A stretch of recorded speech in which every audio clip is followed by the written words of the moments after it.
to talk about my book, Elastic, Unlocking Your Brain's Ability to Embrace Change. Let me start off by thanking you for sticking around, because anybody who stays after all the thank yous and the speeches and the announcements, and everyone says thanks for sticking around, which is an invitation to leave. I really appreciate it that you really stick around for a couple more. And I should try it now? There we go. So I'm going to talk about 4 things today. First of all, how times are changing and why we need a new kind of thinking. Secondly, what is elastic thinking? Then I'm going to talk about how your brain generates it and what gets in the way of generating that. And then I'm going to talk about some implications for business.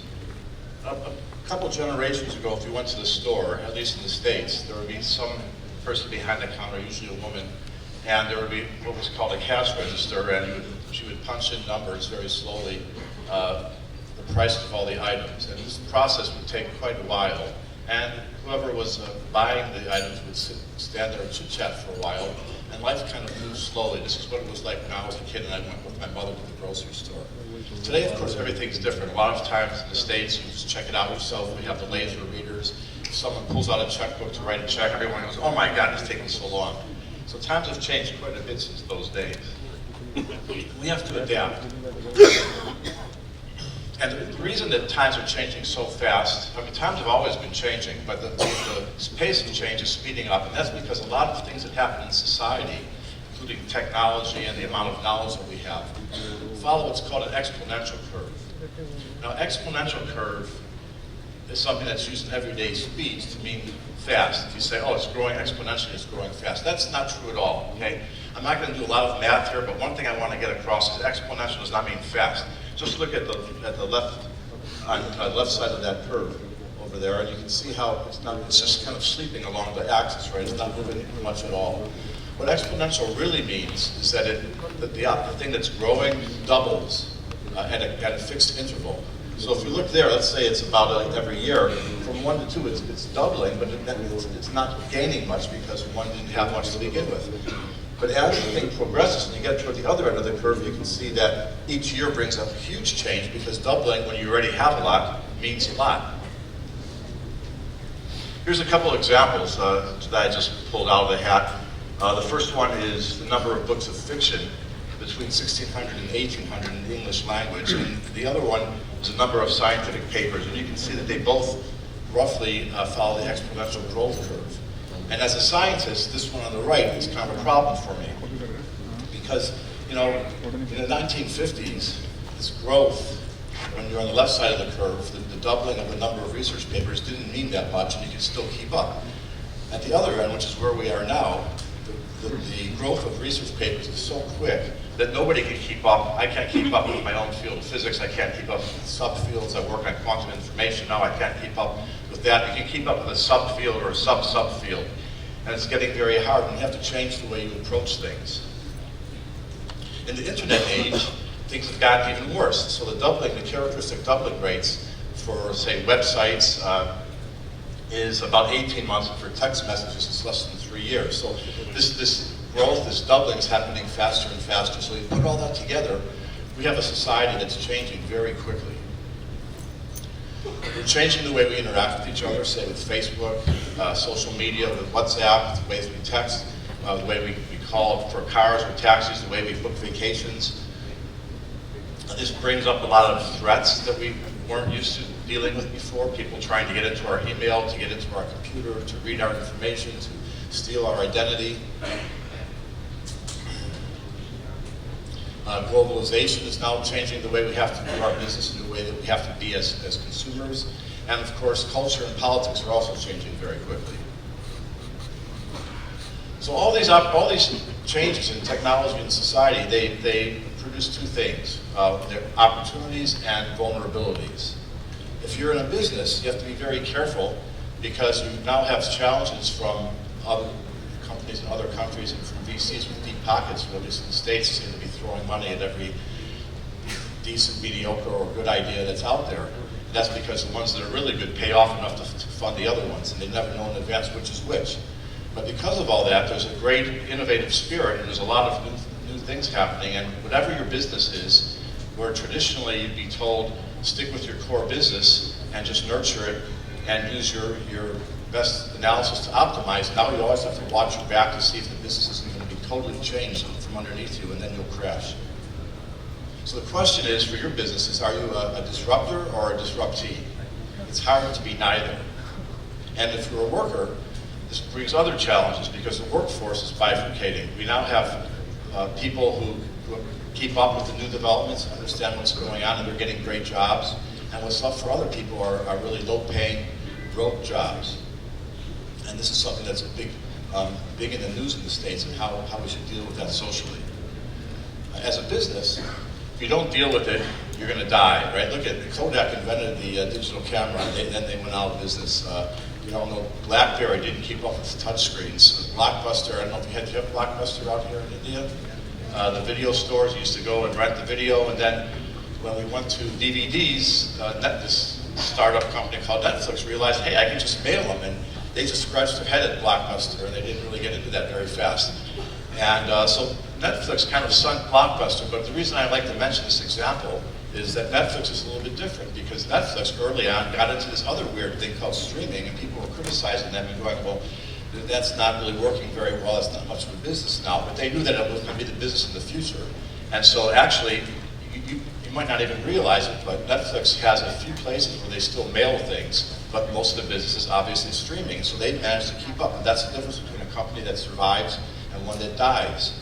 In the 1950s, the average lifespan of a Fortune 500 company was 60 years, and today it's about 20. So let's get into the kind of thinking that we need to deal with these challenges. Human thinking can roughly be put on a spectrum. Analytic at one end and elastic at the other. So analytic thinking is rule-based thinking. It's thinking where you start with a certain set of assumptions and a certain framework where the problem is kind of set out for you and understood how you attack it. And you use the rules of logic to go from A to B to C to D, and eventually you make your decisions and you draw your conclusions. I don't know what it's like here in India, but in the States, analytic thinking has always been the most valued in schools. They teach it, they test it for college admission. The arts, music, and more creative thinking that's not analytical tends to not get much money or time behind it. And what's really been worshipped is this kind of good analytical thinking ability.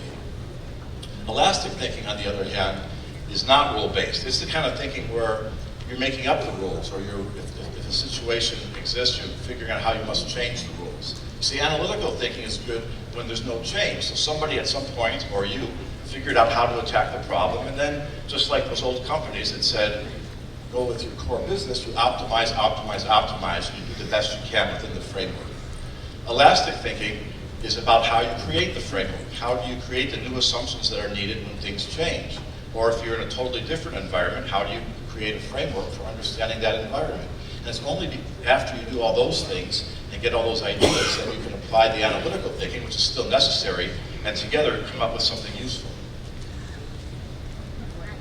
So I'm going to talk, I don't have that much time today, but I'm going to talk about 5 aspects of elastic thinking. The mindset, how we frame the questions, and how important that is, the context around which you reason about things, how important it is to question assumptions and to even realize what assumptions you're making. I would try to convince you that you're not even aware of the assumptions you're making as you go through the day in most things. And then how we generate ideas and how we get more original ideas and what it is in your brain that stops that. Because we're all really idea generators, so we'll get to that. So to start, the elastic mindset. These are 2 pictures from schools, from different classrooms. And they're not pictures that have anything to do with business, but I think that they're really iconic and they really represent business as well. The question is, do you want to have an environment or a mindset like the one in the upper left, where everyone has the same expression, they're sitting with their hands in the same way, they're dressed the same way, and they're in rows and columns, right? It's just very Cartesian. And are they going to get new ideas, do you think, or are they just going to do what the teacher said and regurgitate it, which is really what they want in the States and schools? Or are you going to be like the other picture? The other picture is free. It's about everyone being an individual and being able to let their minds roam. So that's kind of the image that I'd like you to keep in mind. When my son came home once, he had gotten a problem wrong on a geometry test, So he shows it to me. He says, Dad, you know a little geometry, you know? And I said, even though this is not non-Euclidean geometry, I'll take a look at it. And I look at it, and his proof was right. So why did he get it wrong? I said, I don't know, go ask your teacher. So he goes and asks his teacher, and she tells him, well, yes, okay, your proof might be right, but you didn't prove it the way I taught you in class. And that's why I marked you wrong. This is the kind of thing that I'm trying to get us not to do. Here's a guy who didn't do much of that, okay? So the reason this is up there is not to scare you with the math, and I'm trying to minimize the math, but it's really difficult as a physicist. But this math is interesting here because it's something you should all recognize. It's like high school algebra, okay? And that's really the point. Albert Einstein's first major contribution that revolutionized physics and made him famous was not a great complex mathematical insight. It wasn't a really deep analysis of how to do the physics. It was something pretty simple that any high school kid could do today. There was a problem at the time with the speed of light. There was a new theory of light and electricity and magnetism that had been developed in the 1860s. And that seemed to have a little conflict when put together with Newton's laws, which was the theory of motion. And physicists were scratching their heads and trying to figure out how can we reconcile these two. The greatest physicists of the era were working day and night trying to explain this issue. And none of them could. And the reason they couldn't is that they had framed the issue in a certain way. They had all working with the assumption that Newton's theory and his structure, his way of thinking about the universe was correct. You know, just like that classroom, you had these coordinates, fixed coordinates, everything has its place, and then everything progresses on this fixed coordinate system, okay? And within that, within that framing of the issue, they were trying to explain this mystery. And Einstein said, let me ignore the past. Let me ignore the way things Newton framed the world. Let me reverse the question. Let me look at it a different way. I'm not going to say, how can I, given what I know, explain this? He's going to say, let me assume I know nothing.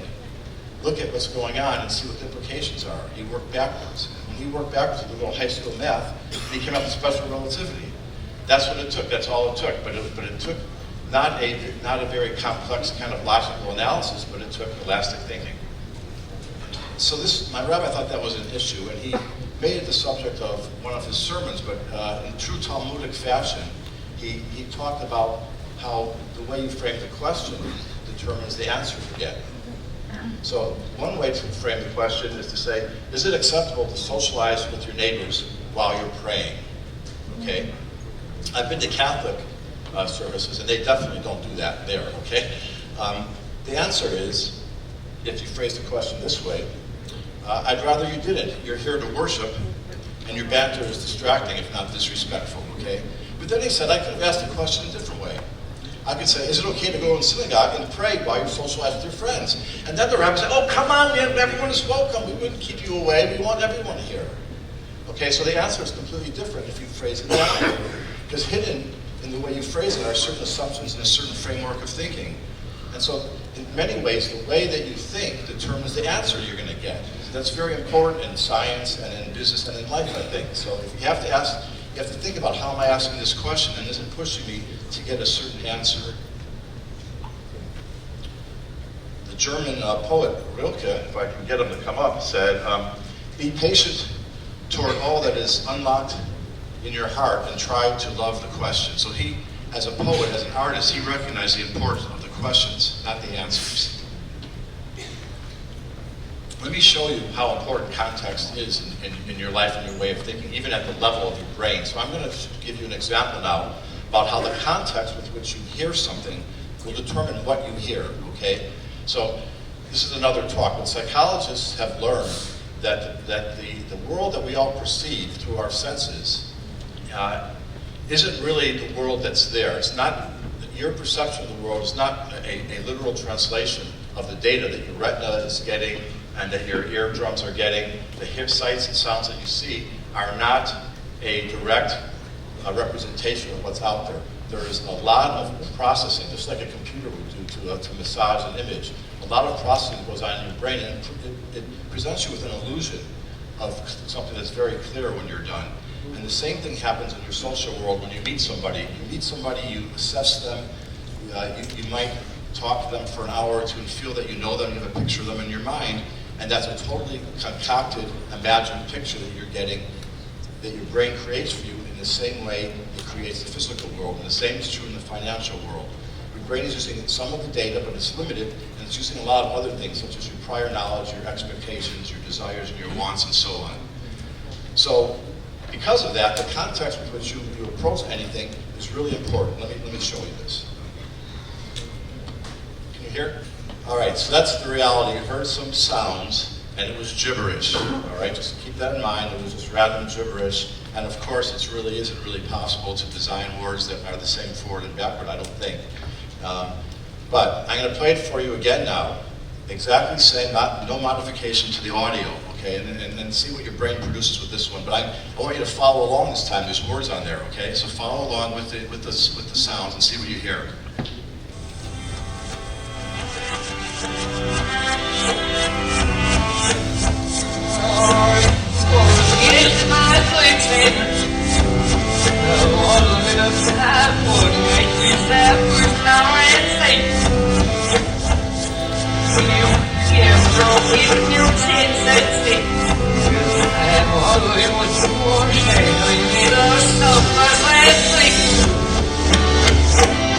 So if I were to play this for you, you can see that the context I give you determines the answer you get, okay? So you heard it non-biased with really no context first, and it was gibberish, and now it's not. And this can be hard to overcome, okay? When you have, just like the physicists in Einstein's time, the burden of Newton's laws, which was also their job and their profession, which they made their living off of applying, which was a great thing, but it was also a burden when they came up with something different that it wouldn't work, and they couldn't shed that except for Einstein to explain it. I'm going to challenge you to shed it yourself here. I'm going to play it another time. Watch the words again, listen to it, but this time, watch the words, but hear the gibberish. See if you can do that. See if you can ignore the context and just hear it for what it is, which is gibberish. Ready? Situations of where you're trying to solve a problem, where you're trying to analyze to find something financial or figure out something in your own life. It's really important, but it's important to do your best and to learn how to best contextualize, reframe, and understand what the effect is of the framing of a question or the context that you're looking at. Related to that is the idea of questioning assumptions. Okay? You could also say that Newton's laws were an assumption, just like, or the one question that my rabbi phrased it, the difference between the two questions were hidden assumptions that he made. And so it's very important when you're going through the world to understand what assumptions you're making, because most people make the assumptions without realizing it. And so riddles are a good example of that. Okay, so here's this riddle. I see most of you are reading it already, but I'll read it for you anyway. Marcia and Margie were born on the same day, same month, same year, same mother and father. Okay, but they're not twins. How is that possible? I'll just give you a few seconds to think about it. Okay, someone's yelling out there. What is it? Triplets. They're triplets, okay?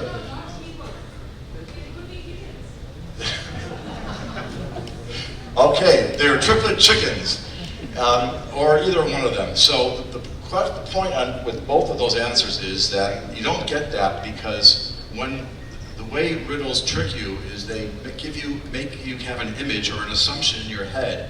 They create they don't dictate a framework, they suggest a framework. If they dictated it, that would be fair and you wouldn't like the riddle. But they make you subtly have a framework and a context in your head. And when you hear Marcia and Marjorie, you're picturing two girls, you're not picturing chickens, you're not picturing two girls out of 3 or 4 or whatever the mother had, right? You're picturing those two. And when you have just two, how could it not be twins? There's no way. So in order to get past this and to get the answer right, you have to realize that that's your assumption. That's what Einstein did too. That's why his math was so easy at the end, because once he realized that he should let go of Newton, it was easy. And once you realized he let go of the twins, it's not hard. If I asked you, what could 2 babies out of a set of n babies be if they're not twins? You could say, well, triplets, quadruplets, etc. Here's one more. This one. Okay, Marcia told Marjorie that 2 + 1 = 10. How is that possible? It's correct. How is that possible? Okay. Well, there's something else that we do when we work with numbers. Okay, we always assume that we're in base 10, but in base 3, 2 + 1 is 10. Okay, so If you're working in base 3, then that's a correct equation. But the base that you're working in is an assumption you're making usually without thinking about it. So let me bring this to a little bit of a business side. I'm going to show you some assumptions that a company made, assumptions that are really thought to be inviolable, or have been thought to be inviolable in business, in the business world. One is that they're not going to train their workers. Usually you think that if you have a specialized job, you should have trained workers. You're not going to do any quality control. I know companies that are like that, but not on purpose, and usually they fail. But this company did that on purpose and succeeded. They found a way to do that where they succeeded. No quality control. Oh, I'm not going to pay my workers. That's pretty revolutionary, right? But to be fair, they're not going to charge for the product either. So imagine I say, I'm going to start a grocery store, and I'm not going to charge. Just come in, take what you want, pay what you want on the way out. So they take donations, pay what you want, take what you want away, and pay. You think that's never going to work? How could that work? Now that's what the company that this company was competing against thought. There's no way it's going to work. But let me tell you, in the grocery business in the early 20th century, in the States, when you went to a grocery store, you did not get your own groceries. There was a counter, and you would point out or tell the person behind the counter. They would have to give it to you. And that was very inefficient, and grocery stores were losing a lot of money. And when someone came up with the idea that you let the people go to the shelves themselves and take what they want, they thought the same thing. No way, that's crazy, that won't work.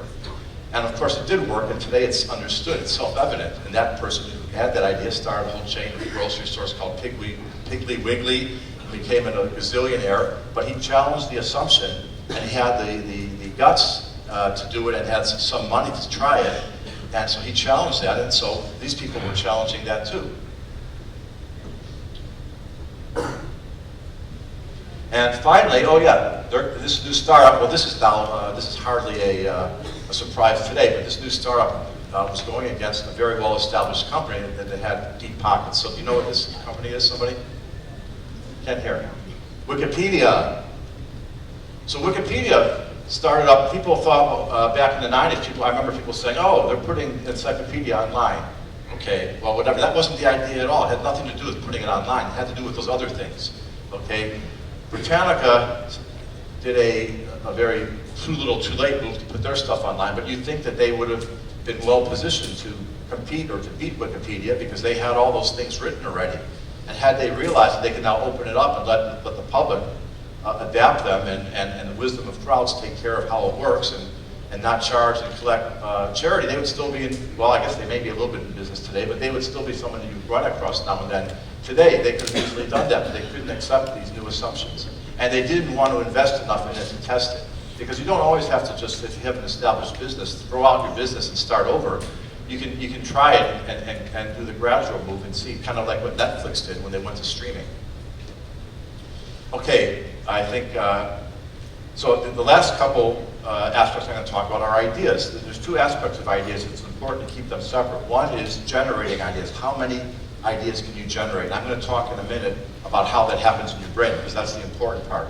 But one important aspect of elastic thinking is generating ideas. So if I ask you how many ideas can you generate for a paperclip, these are some that some college students came up with in a research paper.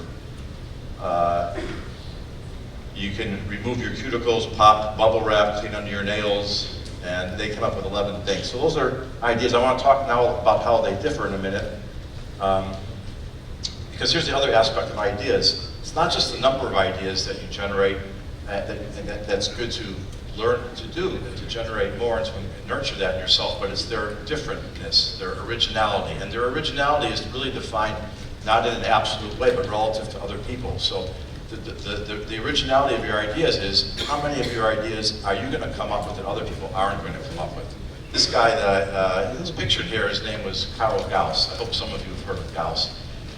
Probably the greatest mathematician who ever lived. And when he was in, I don't know, 3rd grade or something, the teacher said that wanted to break and told the kids to add all the numbers from 1 to 100. And so they're sitting down. This should take 10 minutes. 1 plus 2 is 3 plus 4. They're all doing that. And in about 30 seconds, Gauss said, I have the answer. And the teacher couldn't believe, how'd you get the answer? Well, he got the answer because he didn't use logical analytical thinking. He didn't use the recipe to get the numbers from 1 to 100. I add 2 to 1, then I add 3 to the 1 plus 2, then I add 4, and I keep going. He used an original way of thinking. Okay, and this is really important because what it speaks to is don't always take the first solution that comes to mind, because the first solution is often the obvious and not optimal solution. So when you're trying to solve a problem, this is really important in physics. When I'm doing my math to get somewhere, I often see a pretty straightforward way of doing it, and it might be a calculation that takes me a couple of days. And then I take a break, take a shower, go, whew, I'm tired of doing all that calculating. I'm going to take a break, and bam, I get an idea, and now I can do it in a minute, okay? Because I thought about it, I got a clever a way that's based on more understanding. What Gauss did was he took the numbers, he wrote them one way. So this is, I'm doing it only to 9, because I couldn't fit numbers from 1 to 99 on here. And then he wrote it the other way, the opposite way, okay? And he said, oh, guess what? If I add them vertically, every column is 10, okay? So twice the sum that I want is 90, right? It's 9 tenths. So that's twice it, so the answer is 45. I don't have to add them at all. So this is a archetype of the kind of thinking that you need to really get ahead in the world. And then if you look at the paperclip generation, if you look at these ideas, there's really only one that's really original here. Well, number 11 is just really what it's made for, right? Holding things together. The other ones, except for number 6, are all related to the very obvious puncture something or scrape something with the point, right? But the earring one is a truly creative idea. And so the point is, how do we get those ideas? So let's get into that now. How does the brain create elastic thinking, and what gets in the way? Your brain has 2 kinds of processing. It uses both, and it combines them. Top-down processing is mainly for analytical, logical thinking. It's created in the brain by structures that are called executive structures. Executive, like the CEO, the general in the army, the architect who's designing something. These structures set the goals, determine where your brain turns its attention, and allow you to use that logical thinking from A to B to C to get where you want to go. The other way that you can think is bottom-up processing. Okay? Top-down processing is like, I like that previous talk, it's like the original traditional computer processing where you have an algorithm, the programmer is the executive, writes the algorithm and pushes go on the computer to execute steps that have been pre-planned to reach a goal. Okay? Bottom-up processing is more like this new neural network processing. Okay? In bottom-up processing, you have a lot of individual, relatively dumb components, like your neurons. You have 100 billion neurons, and they're each connected to 1,000 to 10,000 other neurons, okay? But each individual neuron is pretty dumb. It gets signals from some other neurons, and when it has a certain threshold, it fires to the ones that it's connected to. And that's all it does. And yet from that comes all the beauty and the richness of our human experience and the experience of animals, anything with a brain. And bottom-up processing is the way we get ideas, and it's the way elastic thinking is the central way that we get, that our brain executes elastic thinking. And to understand it, it's good to look at ants, because that's a very picturesque illustration of what's going on. Each individual ant is like your neuron. Okay, it's actually more complex than your neuron, but they're not as interconnected. But each ant has a certain program. If you hit another ant, turn around, or climb over, or turn left, or turn right, or hit certain chemicals, it has a very limited set of programs. But the scientists who study ants realize that the ant, in a way, is not the organism, it's the ant colony that's the organism. So all these ants with their simple algorithms that they follow, taken as a colony, which is like a brain, can process information in a very powerful way. The picture here illustrates one example of that. When an ant gets to the end of a leaf and it wants to get to the other leaf, it doesn't know what to do, right? It doesn't say, oh, I'm at the end of the leaf, what should I do? And there's no architect, there's no CEO, there's no general, there's no queen ant. The queen ant's job is not to, this reproduction, is not to tell the other ants what to do. No ant designs this bridge that they make. But over millions of years of evolution, their individual little mini programs that they have evolved in such a way that when you put it together and throw it in that environment, that context, they will form this bridge. And they will get from point A to point B. That is bottom-up processing. And bottom-up processing the whole is greater than the sum of the parts. So when you, in your brain, both are happening. And it's very important that both happen, but you have to get the right balance for optimal thinking. So I said earlier that our brains, you're really our idea machines. Okay? That's what our brains are built for. One of the main things they're built for is to generate ideas. And the thing is, you're not really aware of them. Every time you see something, you hear something, you think of a concept, it generates associations with other concepts and thoughts and feelings. This is just an illustration. If you just take one word like star, here are some examples of the different ways your brain can go if it's making associations. And through these associations, your brain is making thousands of ideas all the time. So many ideas that if they all came into your consciousness without some kind of filter, you would drown in your ideas. You wouldn't be able to function because you'd be considering, if you heard the word star, you don't want to start thinking about, oh, okay, galaxy, does that have any relevance? Should I go in that direction? Cluster, or firmament, orbit. All these different things come into your mind, and you only have to, if you're going to function as a limited bandwidth conscious being, you need something blocking those out, and we have those things. They are called cognitive filters.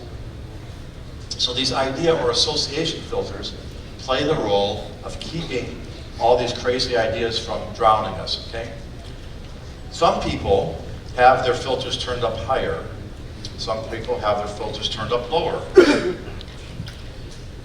When the filters, if you're an individual with your filters normally innately set at a certain level, then you will entertain ideas from all domains at a certain level of craziness or originality.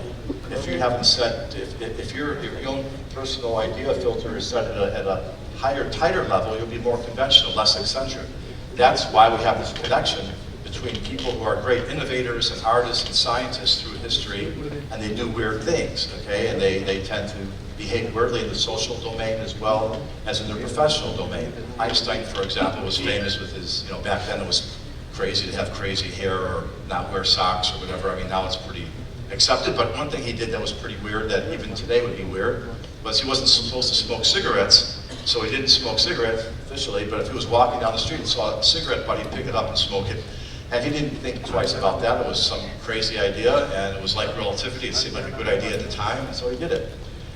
So what's important, though, is that you can adjust those filters in your own head. Okay, you're born with filters set at a certain level, and in my book Elastic, I have some questionnaires or inventories, they call them in psychology, where you can test yourself on certain dimensions of this. But you have a certain preset level the way you're made, but you can also adjust that. You can adjust that chemically, for example. That's why a lot of, through the ages, writers and artists have said, oh, they take this drug or that drug. Those drugs have certain side effects and different aspects of their physiology, but the ones that the writers and artists used to take, they also have the effect of changing of diminishing your cognitive filters. Everyone knows, for example, that alcohol diminishes your inhibitions. That's what it is. It's diminishing the inhibitions of your brain, suppressing and censoring your ideas. Today we have something called transcranial magnetic or electric stimulation, where scientists can, I wouldn't do this, but I've been told that it's safe, and I've been told that it's not safe. So those who do experiments on it, they say it's safe. Those who don't do experiments on it often question how safe it is, but anyway, they put a gizmo on your head that sends electromagnetic energy to where your cognitive filters are and zap it to supposedly temporarily disable it, okay? And when they do that, people can solve problems that they couldn't solve before that. So this is a pretty good physiological demonstration of the tight connection between these filters and your originality. Let me show you an example here. Okay, 9 dots. This is called the 9-dot problem.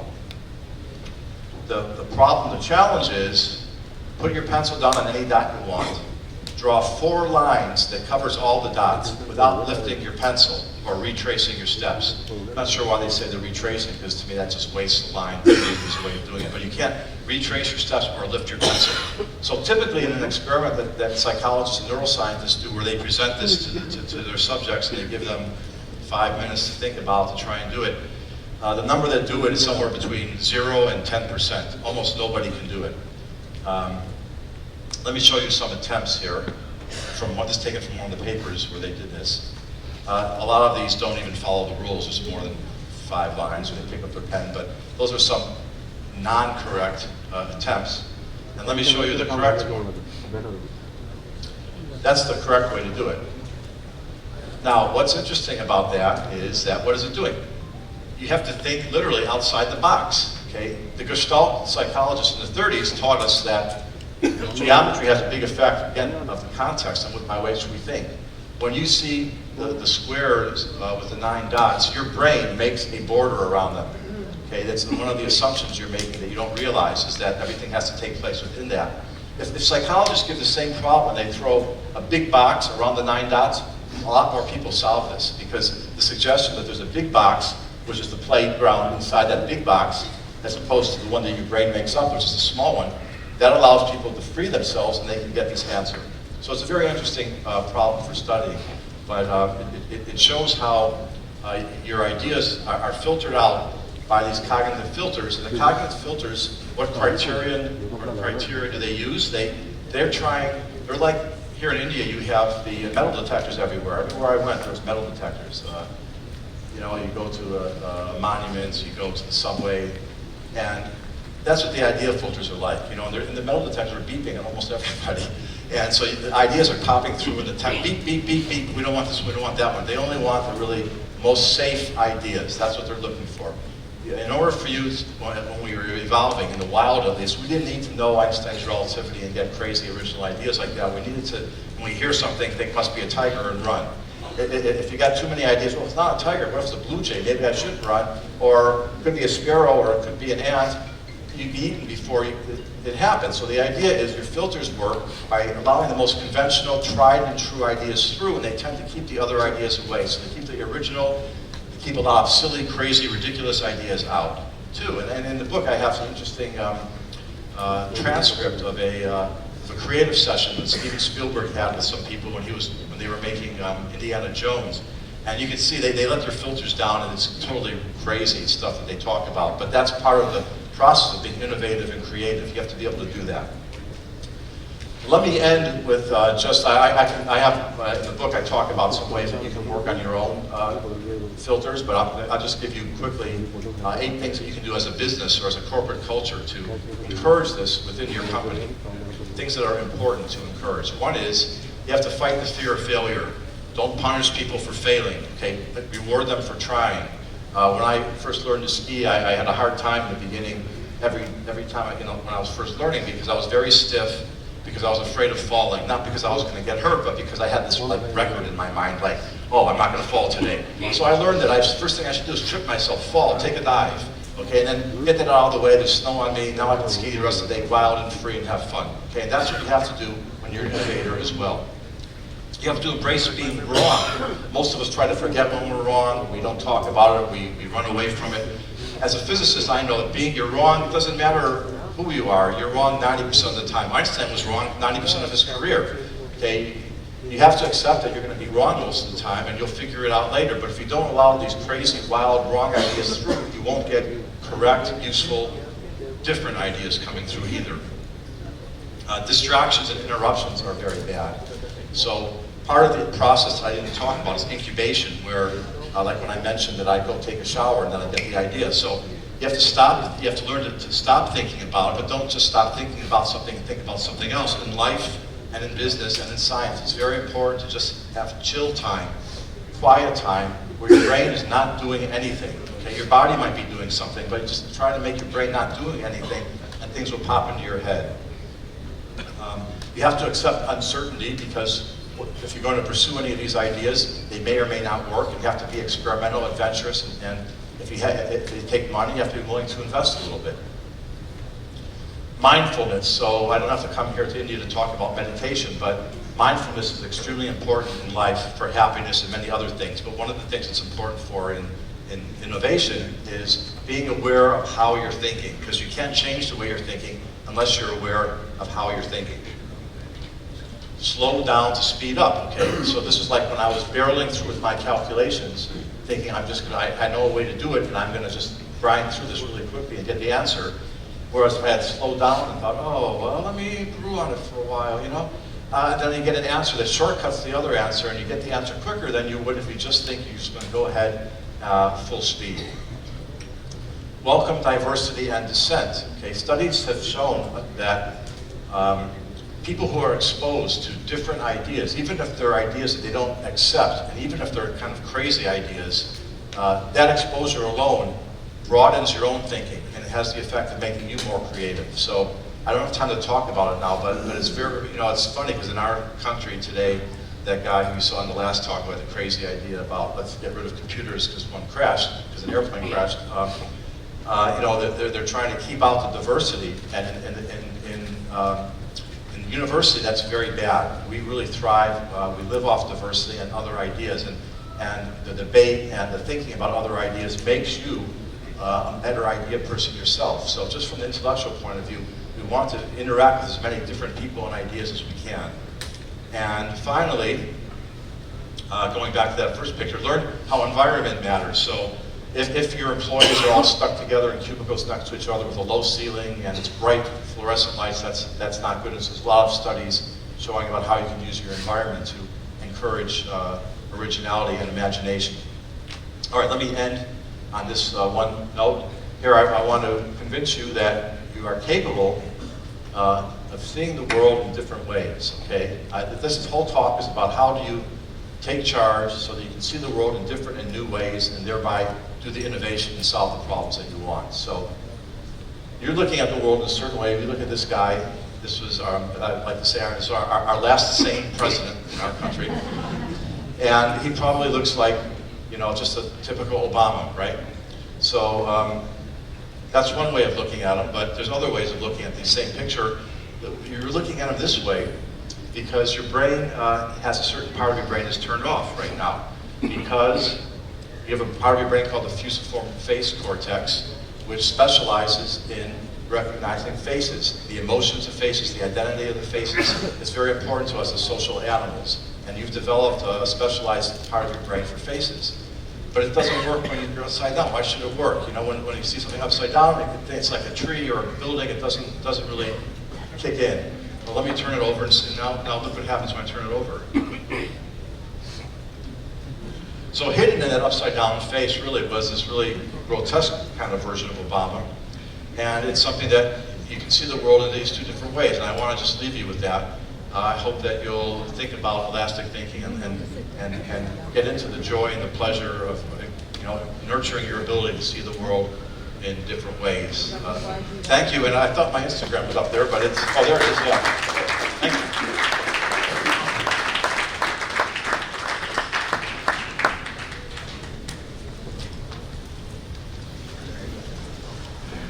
Thank you, Leonard. Time for a couple of questions from the audience. Okay, Rahul Bambi from BCCL asks, can the brain be systematically trained to skip cognitive assumptions and beliefs? Can it be systematically trained? Or are we always going to fall victim to our inherent weakness, so to speak? You can improve your ability not to fall weakness, but there's no magic pill, unfortunately. Well, the magic pill really is that zap, but we don't really want to do that. So, but you can definitely make progress in getting better at that. Do you read Dilbert? Dilbert? No. Dilbert comic? No. Do you know what getting Dilberted means? Oh yeah, I heard that, but I don't remember. So let's assume we read your book, you buy a copy of your book, we give it to all the bosses in the room, they all read the book, everybody agrees that teams are better with diversity, teams are better with dissent, teams are better with creativity. But you get Dilberted, you have a boss who doesn't understand any of this and says, I want to see revenue numbers by the end of this quarter, and all this creative thinking and elastic thinking and lateral thinking and all this gets thrown out of the window.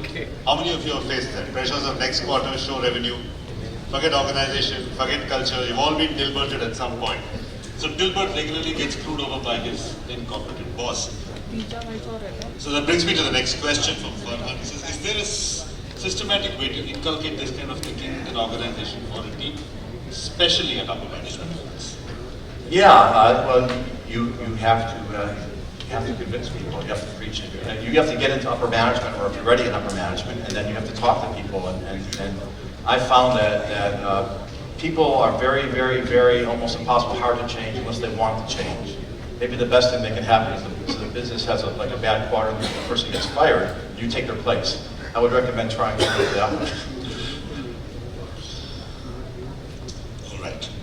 Shirish Joshi from Prism Consulting asks, can we change education along these lines to teach asking questions instead of providing the You answers? can. There's a movement, I What will don't it know take? again about here in India, but there is a movement in the States to do that. And the pictures that I showed from those classrooms were from classrooms where teachers try to do that, but it's also very difficult because it's political change. And I actually spent a couple of years trying to do that with math education.